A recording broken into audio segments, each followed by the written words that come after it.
You know what modern video games are missing? Educational content. When I'm playing popular at the time of writing video game, all I can think of is, man, where are the missions where I learn geography or something? I mean, it'd be more fun than any of the side missions in the Spider-Man games. But seriously, isn't it weird how edutainment games just seem to not exist anymore? You know, like with Math Blaster, Jumpstart, Rita Rabbit, Laser Prime, Clue Finders, Carmen San Diego, Grossology, the game where we have Charles Martinet in his Wario voice describing pooping. Anus. The opening at the end. You know, your butthole. Like, for the love of God, Jumpstart died just a few years ago and it feels like nobody acknowledged it.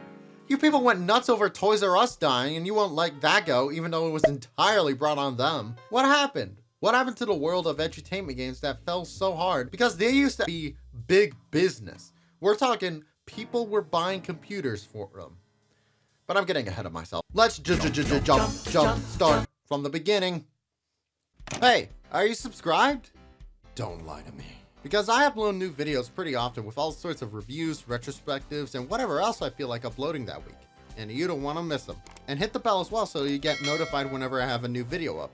And if you would be so kind, why not become a channel member with exclusive emotes, member polls, early access, and other perks? Every little bit helps. Thank you all for the support. Now back to the video. Educational games go back far. We're talking back as far as when computers used punch cards to store data.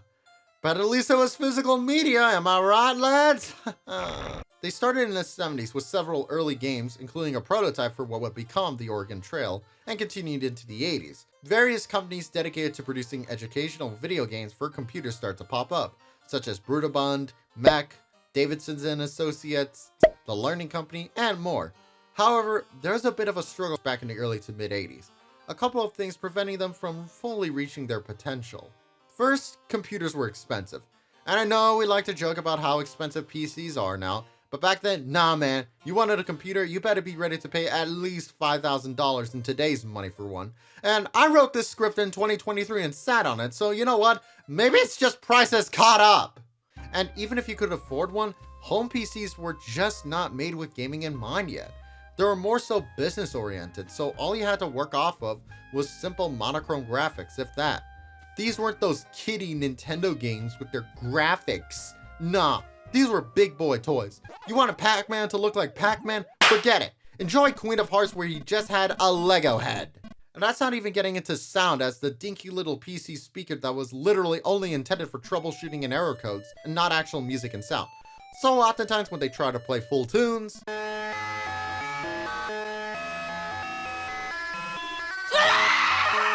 still, the foundations for something great was set up with a lot of the early success stories, despite the limitations such as Carmen San Diego, Rita Rabbit, Math Blaster, and everyone's favorite historical pooping yourself to death simulator, the Oregon Trail.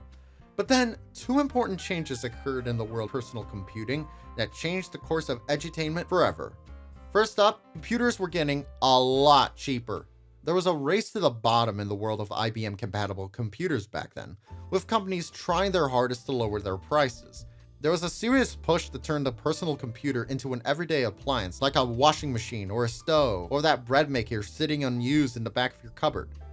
There were all sorts of strategies, from utilizing more generic standards for certain parts, outsourcing, bundling software from companies. There's a lot that went into it. Home PCs became a lot more affordable, but there was something else that finally made mom go, maybe these computer games can teach my child about math, because the schools aren't going to do it. You see this? This is a CD-ROM, kids. Before Steam or GOG or Epic Game Store if you hate yourself, this is how we stored games. I think people forget just how much of a leap ahead CD-ROMs were compared to floppy disks. We went from 1.44 megabytes to 600 megabytes. That's about 1,200 moderately sized pornographic images off the internet right there. But that's not the end of it. Due to the way they worked, you could stream video and audio directly off of the CD a lot smoother than what came before. Why is this part important? Well, it not only made the games coming out a lot more visually interesting with fully animated characters now, but now... Hi, my name's Rita Rabbit. He knows I'm here. This is what edutainment games needed to get forward. No longer were games just simply problems on a screen. Now there were characters you could interact off of. things to click on. It felt a lot more alive compared to games that came before. Probably the biggest push for this came in the form of Broderbund's Living Book series. These couldn't be any simpler. Take various children's books and bring them to life with animation, voice acting, music, and clickable things. So many things to click on. Look, I'm asking you very nicely. Please don't click on me. Arthur, Dr. Seuss, the Berenstain/Stein Bears, and plenty of other iconic children's books were made into living books. And you wouldn't think something so simple would be a game changer, but it was. The fact that these games actively encouraged children to read while rewarding them with so much interactivity was an absolute game changer. And it wasn't like those awful YouTube children's channels, which are just visual stimulation for the sake of visual stimulation, actively got children reading. How effective were they? They were still winning awards years after the series was dead. The fact that such educational power could only come from a CD-ROM drove people to get a computer or upgrade the ones they had already with a CD drive. And naturally, plenty of other edutainment game developers started to shift their focus to take full advantage of this new technology. And that new technology meant new ways of printing money. So plenty of computer manufacturers and retail stores started to bundle edutainment games with computers to get the families interested. I mean, it makes sense. You couldn't bundle Doom and upset mom. Convince her the educational value, then put Doom on it later after you download it off of a BBS page. Don't know what a BBS is? What are you, a fetus? It was a win all around for the industry. Hardware makers were happy, software makers were happy, families were happy, and teachers were happy as now they could keep the students busy in the computer lab with number munchers while they got busy in the broom closet. And I'll tell you who was paying attention to this astronomical growth. This man. This is Kevin O'Leary, the host of Shark Tank, or Dragon's Den if you live in Canada, a multi-millionaire businessman and self-proclaimed peanut butter connoisseur. I am a peanut butter connoisseur. In my home, I buy artisan peanut butters. Okay. I've been known to make my own peanut butter. And this is where things go wrong. See, in the early 90s, Kevin had a company called Softkey. And remember how I said CD-ROMs were a big leap forward in gaming? Well, Softkey took advantage of this new tech as well, but not in the way of higher quality sound or visuals. Have you ever been inside of an office supply store and took a look at the quote-unquote games section, only to be disappointed that most of the games were those 50-in-1 card games or 100 slot game packs? Yeah, Softkey basically invented this strategy. They were pumping out cheap shovelware on CDs and putting them up for sale at big box retailers for dirt cheap. But you know what? This strategy worked, and Softkey became a big deal come the mid-90s. And in 1995, Softkey snatched up the Learning Company for $600 million and later renamed Softkey to the Learning Company. Because it's not enough to kill them, they had to steal their face too. Kevin saw the edutainment market and wanted in quickly and forcefully.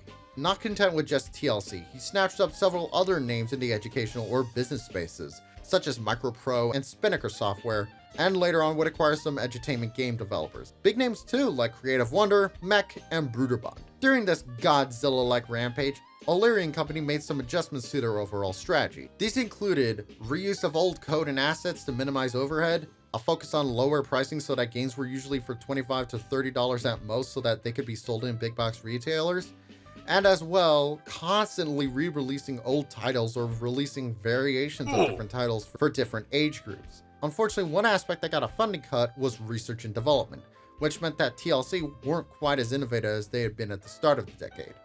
And you know what? This strategy surprisingly was working out, because the thing is, the Learning Company was more popular than ever during this time. Their games were topping sales charts, got great reviews, they obtained some very lucrative licenses like Arthur and American Girl, their games were being sold in other countries and territories despite the hit to R&D, and to be fair, they were still making some solid games during this period, such as the Clue Finders. And that's pretty rad. I mean, if you don't like the Clue Finders, you're just Peanuts? Thank you, Owen.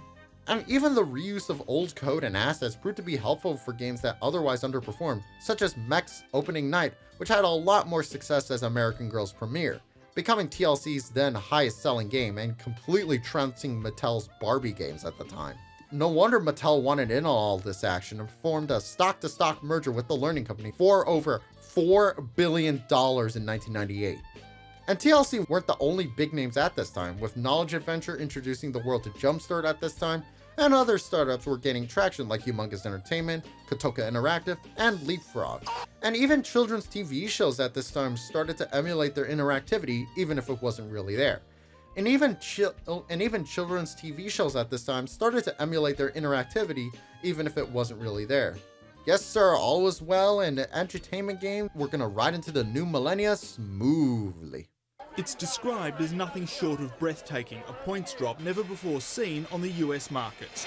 The plunge was sparked by a jump in US inflation, the fear a bigger hike in interest rates the only remedy. The fragile technology stocks even harder hit, the Nasdaq index in freefall down nearly 10%. And spare a thought for Bill Gates. The Wall Street collapse cost the world's richest man a mere $1.8 billion this week alone. Yeah, in case you didn't know already, things did not in fact go smoothly. In fact, by the mid-2000s, most of the studios I talked about and plenty of others would be crippled or dead. And by the end of the decade, edutainment as a genre would be effectively dead. What happened? Well, quite a lot, so let's dive right in. First, and most obviously, the dot-com bubble burst. To make a long story short, the dot-com bubble burst was a big investment boom in the late 90s and early 2000s for tech and tech-adjacent companies. If you were so much as using the internet for your business, you were seen as big money, even for something simple like pet supplies or wedding planning.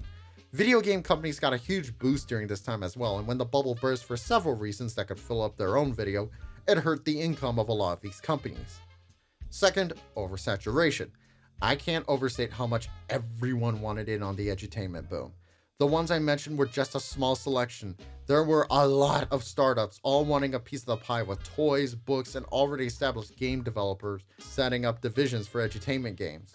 Unfortunately, not all of these new studios were created equally, with a lot of them publishing absolute shovelware garbage that was barely educational and barely any fun, and in plenty of cases, complete nightmare fuel. And even the big names like TLC oversaturated the market with their constant re-releases and games for seemingly every age level. Kindergarten, preschool, toddler, and even baby, literal baby games. We're at Follow Me Theater. Okay. Reader Rabbit, what are you doing? Oh god, stop doing that with your hands! Ugh, make it stop! So yeah, because of this, edutainment games gained a reputation as shovelware, whether fairly earned or not. Third, and probably the most severe hit, was the internet. By the mid-2000s, web-based educational platforms were starting to become more and more prominent, some of them even capable of gaming. These were not only more affordable for schools, but sometimes even free. The race to the bottom had finally been met.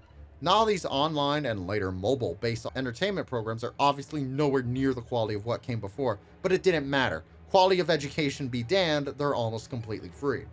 There are plenty of other factors like the rise of console gaming, the consequent drop of PC gaming in the early 2000s, bad management, the decline of children-oriented gaming and web spaces in general during the 2000s and 2010s onward. All of this resulted in a slow death march for the edutainment genre, with TLC being sold off, with their merger with Mattel often being touted as the worst business merger in history.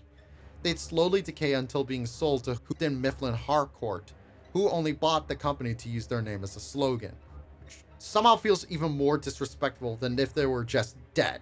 It's a shame too, during the 2000s, every so often, there did appear to be some hope for the genre. Some games like Hypnotics' Math Missions felt like something from the peak year, while offering much more challenging and involved learning, but it didn't take off, and Hypnotics went back to making stuff, well, like this. And Nintendo's try at the genre with Brain Age, based on Dr. Ryuta Kawashima's mental wellness program, showed potential for innovation in this starving genre, but that's more so aimed at mental stimulation and not necessarily proper education. Hopefully someday edutainment games can have a proper comeback, because I can't overstate how helpful these games were for developing children, especially neurodivergent kids who may have otherwise struggled in a traditional classroom, such as myself. I was always more suited to a computer than a textbook, and educational games at the time really did help me develop skills that I struggled with otherwise in school, thanks to their approachability and interactivity. And there is a level of nostalgia for the genre, with several new pieces of media taking influence from these games, so here's hoping for a comeback. What about you? What edutainment games did you play growing up? Did they help you learn? Let me know in the comments. Please subscribe. Lost, frightened, confused. Good!